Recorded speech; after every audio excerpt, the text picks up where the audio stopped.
Welcome to TJ's podcast. This is always the most awkward part of the show for me. Actually, it's the only awkward part because I never feel awkward when I'm talking into a microphone about stuff, unless it's right now. Because we're supposed to pretend like people are listening who've never heard of us, Riggins, which is valid. I get it. If you want a podcast that's going to be reaching, the rest of the country or the world, they don't know the Ace and TJ show and the fact that we're legendary radio people in radio history in U.S. America. So I'm supposed to do a monologue, quote unquote, as if I'm talking to people who've never heard of Ace, TJ, or Riggins, and let them know what the podcast is about. Okay. And I have yet to come up with anything that remotely resembles something that makes me feel natural about doing that. How do you go about it? Yeah. Well, you're under the assumption that there are people out there that don't know who you are, which I think is a mistake. Yeah, I think that's a big mistake too. But the biggest assumption that I'm under is that there are people who listen to this podcast, and then just a big slap in the face of reality comes at times, and you realize what difference does it make? Right. Yeah, we should. What effing difference does it make what we do at the beginning of this podcast when no damn body is listening to it? Yeah, we should definitely stop doing this. Yeah. Or just turn the microphones off and you and I can just catch up every day. Sure. We don't get to talk enough to each other. And just do it that way. Yeah. And just go, hey, Riggins, for about an hour, let's just sit down and chat. Yeah.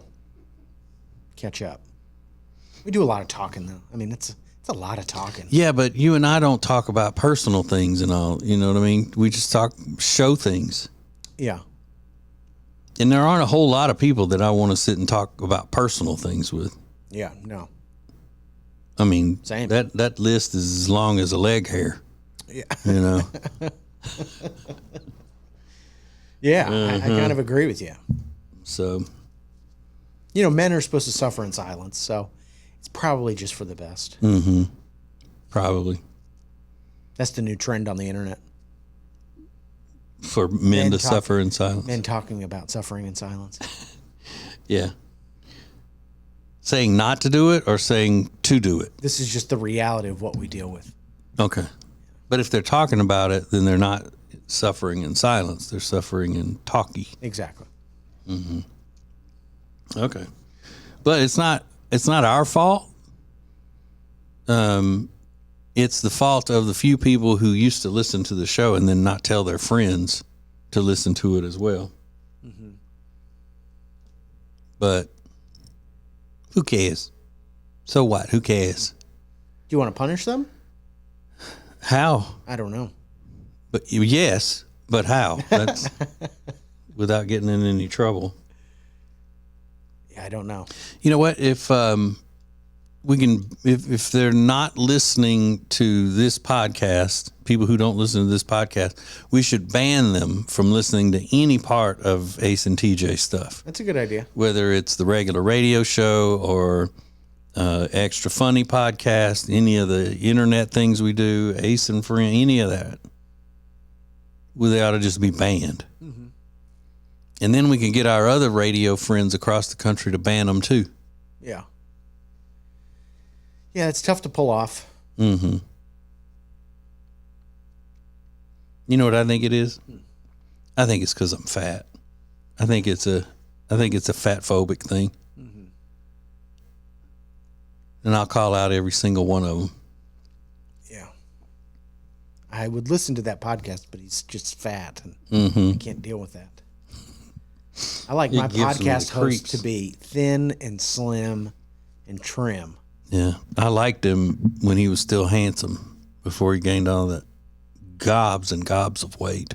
Ugh, I can't even stand him now. Oh well, I guess for now though we gotta fill a space. So yeah, We'll do it. See, now that didn't feel awkward to me. The beginning of the show. Good. Didn't feel awkward. What have you thought about a monologue? Like, why do you think you need to do a monologue? Adam said. Oh. Well, what the hell is Our he? manager, Adam, said. What does he know? But not a long monologue, just a quick, what the show is about and all that. But I don't know. See, that's the thing. You can't say what something is if you don't know. Well, that is true. See, that's why on the show Seinfeld, they got, it was so brilliant when they said the show was about nothing. Because the show wasn't about nothing. It was just about stuff that was hard for them to put into a description. So they got the easy way out to say it's about nothing. And then that was funny. But since they've already done that, I can't do it. But that's ultimately what this is. Podcast about nothing. Yeah. Even though it's about something, but there's no label you can put on it. I would argue that most podcasts are about nothing. Mm-hmm. There's not a lot of that. There's a ton of podcasts, but not many that have a defined lane that they stick to. Yeah. It is more freeform. It is more sort of whatever they feel like doing that day. Yeah. I mean, what is Joe Rogan? I mean, it's a celebrity or it's an interview podcast, but there's not really a manifesto. Yeah, there's not an outline or a description, a title page, so to speak, of any of them. And if there were, that wouldn't affect me any, because I still wouldn't be able to come up with one for this thing. Yeah. So that's why I say usually that stupid stuff, radio legends trying to do a podcast talking about, or just talking crap about everybody. Yeah. Even at that, I mean, I just don't even feel right saying that, because I feel like that's forced. Mm-hmm. I don't like forced. Yeah. You know that. You've tried to force me to do some things that I didn't like, Rick. Have I? Yeah. When I done put something in my drink. You done slipped me a Mickey. Yeah, I could never do that. I couldn't drug anybody. Not me either. I mean, I could, like if it's an EpiPen and they're allergic to something, I could do that. Yeah, my mom was a school nurse. She used to do that all the time. But I don't even know where you'd go to get, like, who sells roofies? Like, can you just go buy a roofie from your regular drug dealer? I don't even know. I bet you could. I bet. Don't they have menus? I don't know. What's available? I don't know. I just know I wouldn't be good. And I'd be so nervous. I don't know. I couldn't. Yeah, and is the drug dealer that sells what are called roofies, are they automatically, you trust them? So they may be giving you something that they're calling a roofie. You put it in somebody's drink, and it could be cyanide tablets and kill them. Absolutely. Or that the people that poison their spouses over weeks at a time. Like putting, what was it, a few weeks ago? A woman was poisoning her husband's coffee. It took her like weeks and weeks and weeks to do it. It's like, yeah. Oh my gosh, this wasn't just like a spur of the moment, like I'm gonna get what I want out of this. No, this is long-lasting poisoning. Yeah, and that seems even sicker. And sometimes it goes even longer. Like they'll use rat poison a little bit here, because you got to be careful. You can't put enough in it to where they're going to know. It has to be such a little amount each time that they ingest it, so they're not, thinking, hey, wait, this has got rat poison in it or whatever. Yeah. They always, in movies and stuff, you see them getting it from the hospitals, like somehow getting into the medicine cabinet at the hospital to get some of these things that they poison people with. Mm-hmm. Could Jody poison you? Do you think you'd get suspicious after a while, or do you think she could kill you by poisoning you? Because you're very observant, but like, yeah, but I would be suspicious if I sat down and she brought me a plate that she had fixed for me. Right. That's where the suspicion would come in. Right. Because she does cook. Yeah. Sometimes. But it's always go fix your own plate kind of thing. So I know she's eating out of the same thing, and then she's also cooked it for Boy to eat. Yeah. So hopefully she wouldn't be poisoning him too. So it'd be harder for her to do that to me because she, usually when women are poisoning their husbands, they do the whole cook dinner, serve it to him, fix his plate, that whole thing. Could you poison her, do you think? Or would she get suspicious? I think it would have to be something that has no smell. Yeah. Because she's got such a keen sense of smell. She you get it out. Ugh. I can't imagine that. I mean, if you're in that situation, unless that person's holding you captive, like as a prisoner, and you have to resort to poisoning, then you should just leave. Just get out. Yeah. That woman that poisoned her husband and then wrote the children's book like a year later about how kids should deal with the death of a parent. That was some sick stuff. Mm-hmm. Because I think she had gotten a job promotion or something. She was like, we'll celebrate and I'll make him a cocktail, a Moscow Mule or something, and I'll poison. I mean, what a twisted thing to do. Yeah, that was crazy. But, I mean, I don't know. I think I would, if I'm trying to think seriously, if Jody fixed a drink for me or fixed a plate for me, it would be out of the ordinary. And I'd probably make like a little joke about it or something. I don't know if I'd automatically go to, she's poisoning me. That kind of suspicious thought. But something would be different about it, you know. She wouldn't bring you like a glass of lemonade. That would be kind of odd behavior. Mm-hmm. Well, I hope she's not listening because this may give her an idea. I'm the only person in the house that uses Splenda or Coffee Mate powdered creamer. Yeah, so she could put it in that. I'd poison myself if she put it in that stuff. They did that in Breaking Bad. Remember, she put the sweetener or the rice in like one of the sweetener packets. Yeah, and then put it at the diner. Mm-hmm. That would be the way for her to do it. Yeah, if she's going to. Yeah, I'm surprised she doesn't make a plate for you. She makes you get your own plate. Really? Mm-hmm. Why? It's just not, I assume that the wife always makes her husband's plate. That's just how my experience was. Even when I cook, she should make my plate. Oh, yeah, I didn't think about that. You cook in the house. Yeah. So it might be a little different. But I don't like being waited on, though. That's one of those things. Wait, Hank, we got to take a break. I'll explain that a little further. Okay. Coming up next. TJ's Podcast. We're here with Richard Toccato, the Richard Toccato Companies. And Richard, not just mortgages, not just home sales. Now you're helping people with home improvements. Yeah, that's right. So if you want a backyard that you've always dreamed of, or you need siding, windows, whatever you need, give us a call. Check it out. You've got the money in your home. Richard just helps you find it. Finds the best way for you to do it. It's very simple. All you have to do is start by going to homewithrichard.com. It's homewithrichard.com, the Richard Toccato Companies. They say there are only two things certain in life: sweet deals at Sweet Dreams and taxes. And only one of those is certain this month. Which one? The sweet deals at Sweet Dreams. What about the taxes? No sales tax the entire month of April at Sweet Dreams. Are you serious? Yeah. And don't call me Shirley. Love where you live, Lake Norman, and pay no sales tax during the month of April. Only at Sweet Dreams Furniture and Mattress.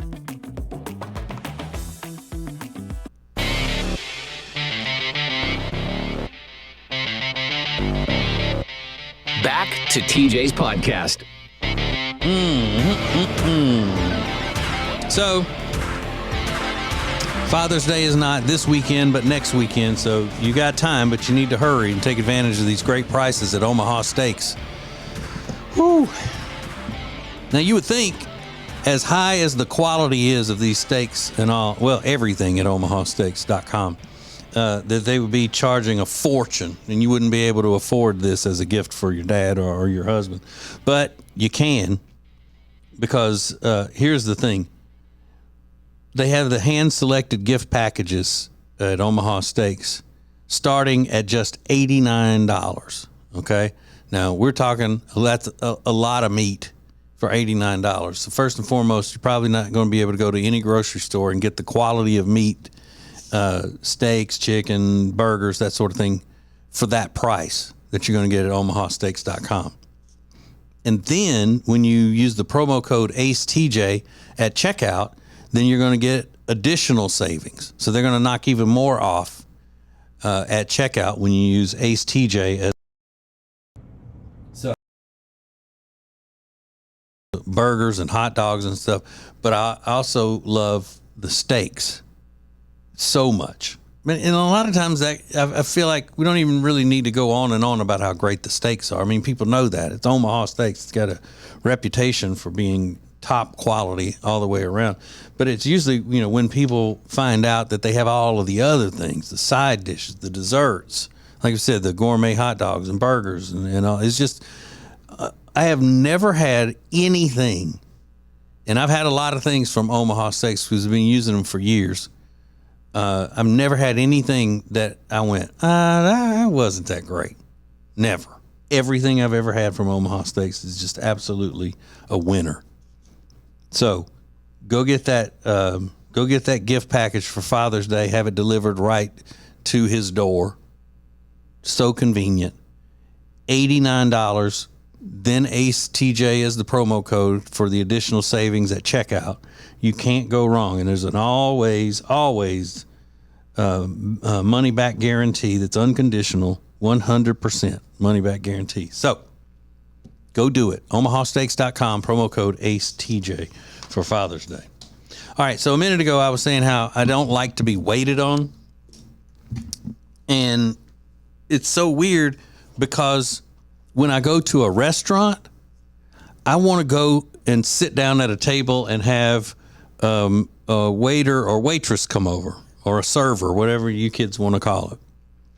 I don't like ordering at the counter and that sort of thing. If I'm at a restaurant, I want a restaurant. You want to be waited on. Yes. Unless it's established as a cafeteria. Okay, so if it is a cafeteria and I walk in, I know that that's a cafeteria, I'm going to go through the line and pick what I want. Right.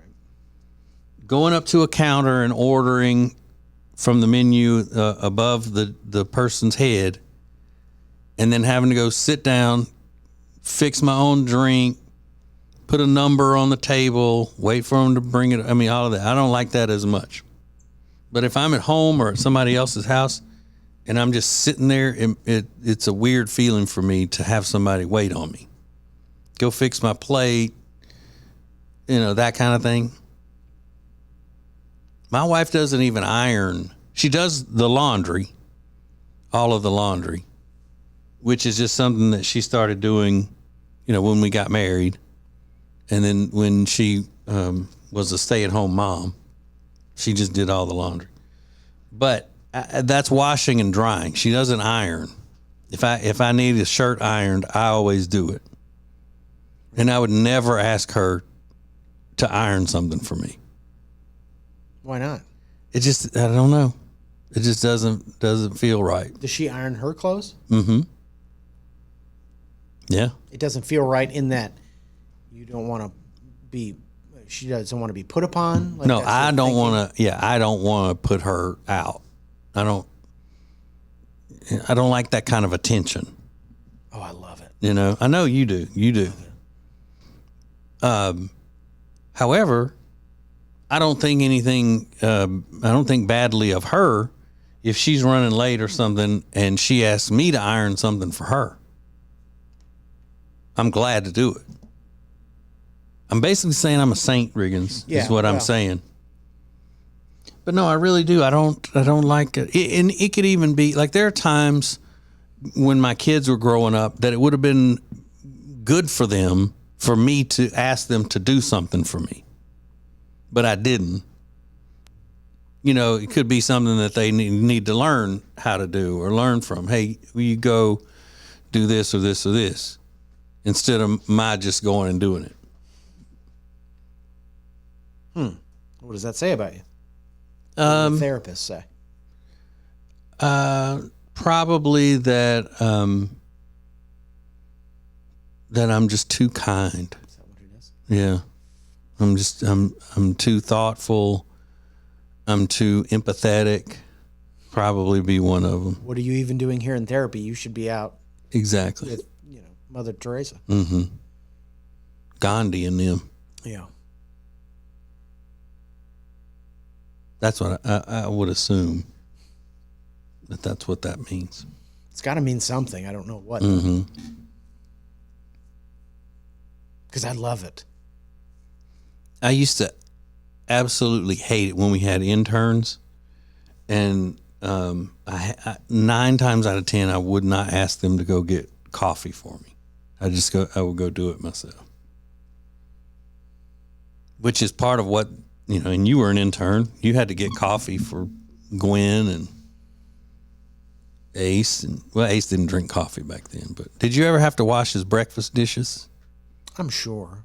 I don't recall though. Because we used to mess with Ace. Ace is my partner on the morning show that we do on the radio as Radio Legends. If you're listening in Oregon or somewhere, you don't know. Yeah. But we used to mess with him because he would give the dirty dishes to the interns from where he'd had breakfast in the studio to go wash them. That's what they're here for. And and they are. It was like funning with him.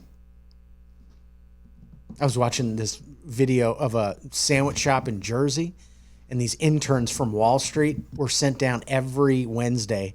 They would go from Manhattan to New Jersey to get this roast beef sandwich with the au jus. Mm-hmm. And they're all wearing, they're young, early 20s, late teens, and they all got their suits on, fresh face, baby face, and they're traveling, to another state to get these roast beef sandwiches.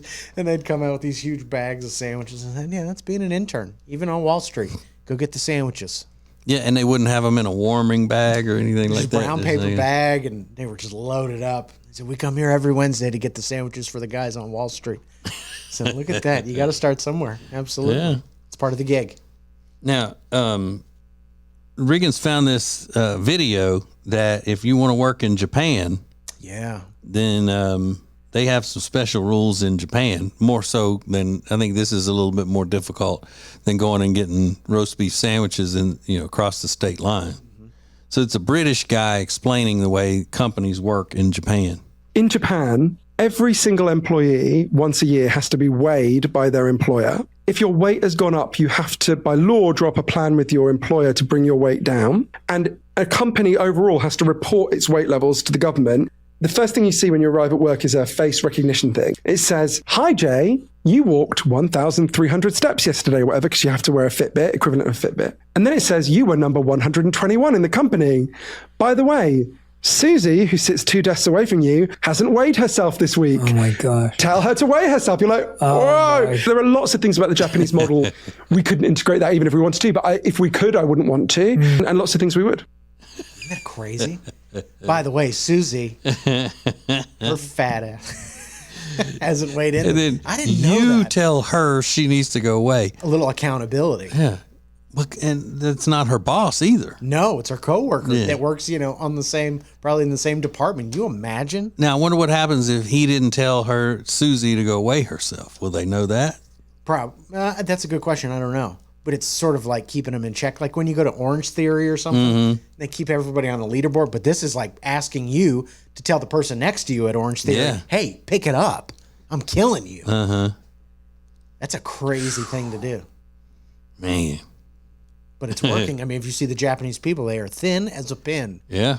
Very productive. Very productive, hardworking, talented, and thin. Mm-hmm. So maybe public humiliation is a... motivation. I guess. Humiliation is motivation. Would you want that here, though? No, I don't like people in my business. Exactly. But if I knew that were a possibility, I would just do what I was supposed to do. Yeah. Sure, you don't want to get fired. Right. That's not even an option. So, you'll probably get your ass in shape. Get your butt in shape. But how do they have time to work out and everything? Because don't Japanese people work just around the clock? That's all they do is work. I don't know much about the work culture in Japan, but I think that is a stereotype that they work harder than other ethnicities. Yeah, and they have time to go to the gym or anything. But you always have time to not eat. That's right. I just don't eat. All right, and we have another clip that is just absolutely ridiculous. involving a teacher who has admitted to having an OnlyFans account, and then the so-called leaders in the town have done a press conference that's just idiotic. So we'll get into all that coming up next. More of TJ's podcast is coming up. So our friend Richard Toccato, the Richard Toccato Companies, is here, and he has helped us so many times through the years. And when it comes to mortgages, he's going to get you the best deal. That's right. We are the best deal. And if you're under contract to buy a house, you should check us out. I mean, you're not going to. They never do. but we're the best deal. But feel free, you should, and because we've used him for years for a variety of different things. Whatever you're needing, go to homewithrichard.com to get the process started, and they can take care of you from there. Homewithrichard.com, the Richard Toccato Companies. When it comes to losing weight, sometimes you don't even know where to start. You know that it needs to happen, but you need some help. Well, you start by going to acetj.com/weight loss and ordering Calitrin. Calitrin is scientifically proven to help you lose weight, and it is not a drug. It is not a drug. Repeat that. So here's what you do. You go to acetj.com/Calitrin, order 3 months, and then you'll get 3 months free. 4 months, 4 months free. That's how it works with Calitrin. Welcome back, world, to TJ's podcast.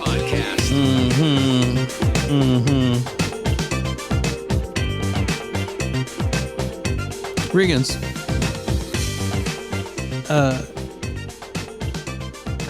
how often do you pull on that vape? Not often. And he's not vaping weed. He's vaping nicotine.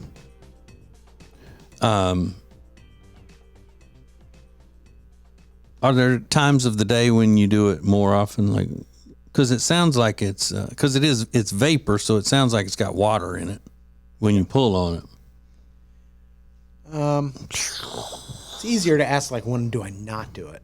Yeah. It's like funerals and weddings and around my parents.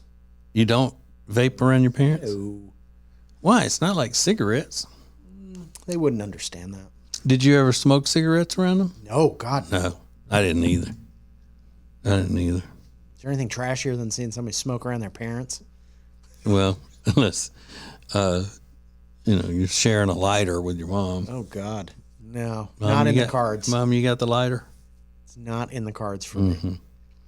All right, so where was this, Riggins? Was it in Texas? Texas, all right.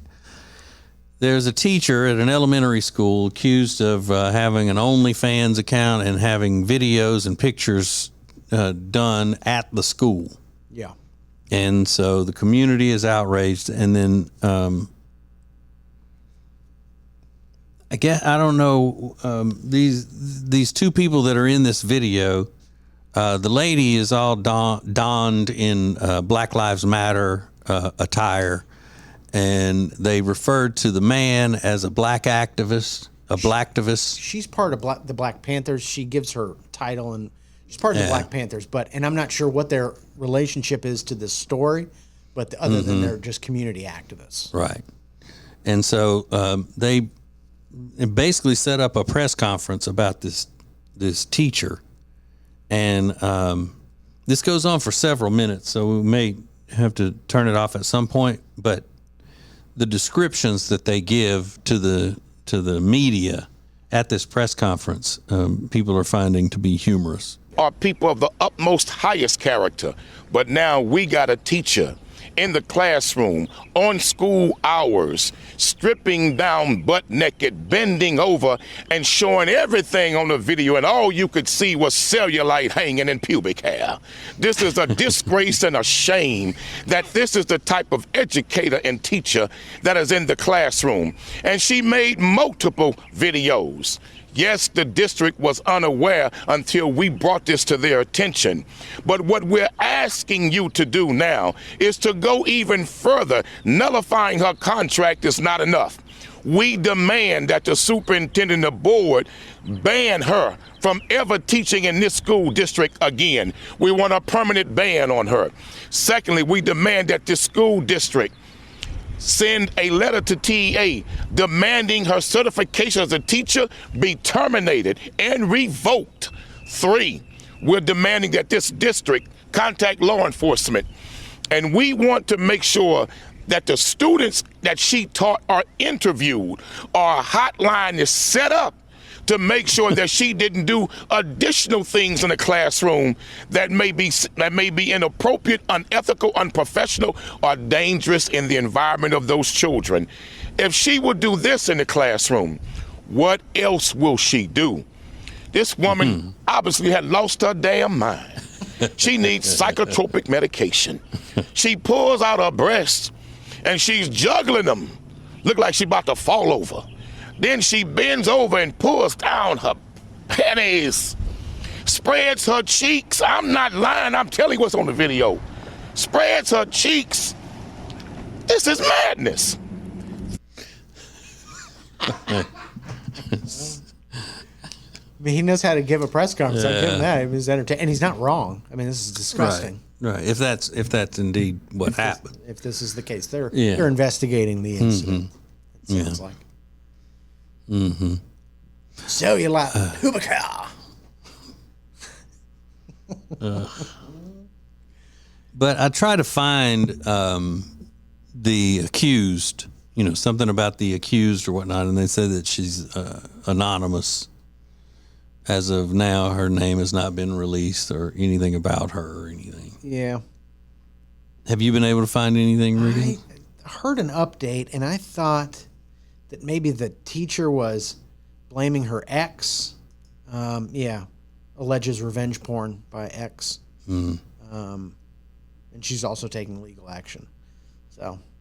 But it doesn't say who she is or have a picture of her or anything like that.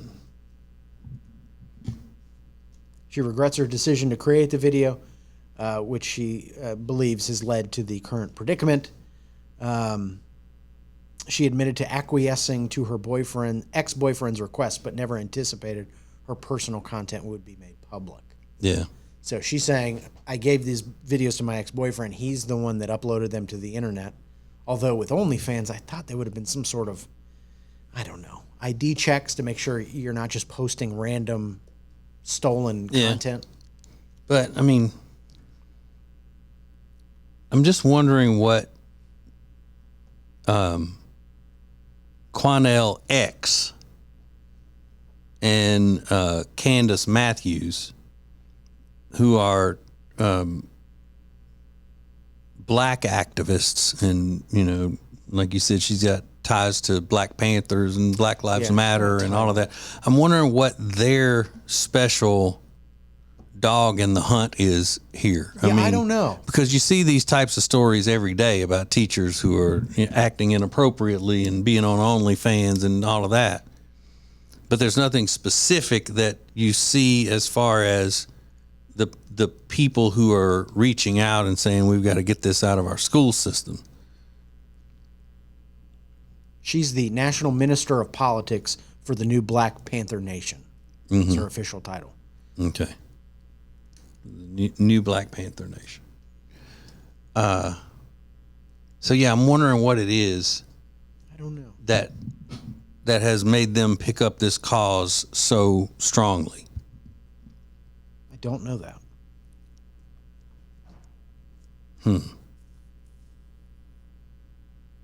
What did he say? He saw cellulite pubic hair. Everything. Then she spread her cheeks and took out them big breasts and was juggling them. I want to see this video now, though. of her, the teacher? Sure. Let's see it. Now, you can't do that in the classroom. I mean, that was a boneheaded move. Yeah, even when the kids aren't there. I mean, you say, well, at least the kids weren't there. Well, still. No, not appropriate. It's an elementary school. I don't think it's appropriate for any elementary school teacher or any high school teacher or middle school teacher, for that matter, to do OnlyFans on the side. And I don't see where that's so controversial, just to say, all right, pick. You either want to be a teacher or you want to do OnlyFans, which, I mean, Seems pretty simple. Yeah. I think a lot of people would agree with you. You want them to be role models. Mm-hmm. But these people, Quanell X and Candace Matthews, want her to never, ever be able to teach in the school system again because of videos that she made on the OnlyFans, or got posted on OnlyFans. Right. So I'm wondering if there's another personal connection to maybe this teacher had, just speculating here, this teacher maybe had an affair with somebody they know, or a friend of theirs' husband was messing with her or something. Who knows? But there's got to be some reason for them to go full on, get this woman out of teaching, ban her from the city, kind of thing. Yeah, they label them as Houston activists. So maybe they just really care about the educational system in Houston. Maybe that's what it is. Maybe. But if that was all true, that would be even juicier. Like they got a personal vendetta against this woman. I don't know. But I mean, to call a press conference. Yeah. And have the clout to say, I'm going to have a press conference, and then the Houston press actually show up. Yeah. I mean, they're not just citizens. Yeah. Listen, we need to find out more about this and report back on it tomorrow. Yeah, maybe. Because I'm sure there'll be more information, hopefully, that'll happen over the day and the night. I want to hear more from Quanell X. That's all I can tell you. Well, I bet he's got YouTube and stuff. I bet he does. He's an entertainer. I mean, he's an entertaining character to listen to. Yeah, I bet he is. Juggling. Cellulite. Pubic hair. All right, that's it for today. Thanks for watching. Thanks for listening. Love you. Bye. Serving the world. It's TJ's podcast.